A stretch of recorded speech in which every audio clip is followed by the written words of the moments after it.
मेरे प्रिय भाई बहनों, सबको जय मसीह की। आइए हम लोग एक वचन लेकर आए हैं जो परमेश्वर का गुड फ्राइडे है। जो गुड फ्राइडे का परमेश्वर का 7 गो आज्ञा था, वो 7 गो आज्ञाओं में से हम लोग दूसरा आज्ञाओं को लेकर आए हैं, जो है लूका अध्याय 23 का 43 वचन में परमेश्वर का दूसरी आज्ञा है। लूका अध्याय 23 का 43 वचन में परमेश्वर की दूसरी आज्ञा क्या है, हम लोग पढ़ते हैं। हालेलुया। हालेलुया। उसने उससे कहा, मैं तुझसे सच कहता हूँ कि आज ही तुम मेरे साथ स्वर्गलोक में होगा।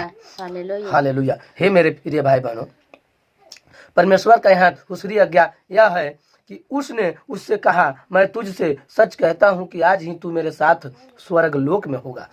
परमेश्वर इससे कहे, जो परमेश्वर के दाएं और बाएं 2 ठो चोर थे, उन लोगों को भी परमेश्वर के साथ में ही क्रूस पर लटकाया गया था, मगर उसमें से जो एक चोर था, अपने पापों को, अपने चोरी को, गुनाहों को मानकर परमेश्वर से कहा, हे पिता, तू ही सृष्टि को रचने वाला परमेश्वर है, मैं तुमसे क्षमा मांगता हूँ कि स्वर्गलोक में हमें भी जानना और हमें भी जानना, हम अपनी पापों को आपसे क्षमा चाहते हैं। हे पिता, आप ही दुनिया को रचने वाले परमेश्वर हैं। तो मेरे प्रिय भाई बहनों, तब क्या कहते हैं, यीशु जी वो भी साथ में क्रूस पर हैं, उनका भी लहू बह रहा है और चोर का भी लहू बह रहा है, मगर वो एंड समय मरते मरते हम तक अपने परमेश्वर यीशु जी से क्षमा मांगा कि नहीं, हम पाप किए हैं, परमेश्वर हमको क्षमा कर दो और हमके स्वर्गलोक में ले चलो। हालेलुया। तो वही परमेश्वर ने बोले कि मैं तुझसे सच कहता हूँ कि तू आज ही मेरे साथ स्वर्गलोक में होगा। हालेलुया। परमेश्वर की इतनी अपरंपार महिमा है कि किसी को पाप को उनको क्षमा करना है।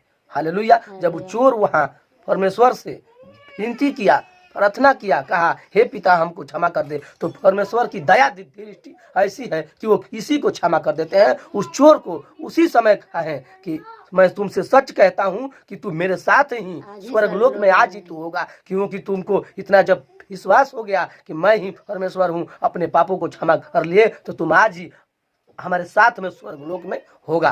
तो मेरे प्रिय भाई बहनों, आप लोग इस वचन को फॉलो करिए। अगर ऐसे ही आप लोग करेंगे, परमेश्वर ऐसे किए हैं, तो आप लोग हर रोज परमेश्वर के साथ में स्वर्गलोक में होंगे। अगर नहीं, गुड फ्राइडे के दिन आप लोग चर्च में गए, इस वचन को सुनकर और घर या आए, तो कोई फायदा नहीं होगा, आप कभी भी स्वर्गलोक में नहीं जा सकते हैं। तो मेरे प्रिय भाई बहनों, यही था परमेश्वर का गुड फ्राइडे की दूसरी आज्ञा।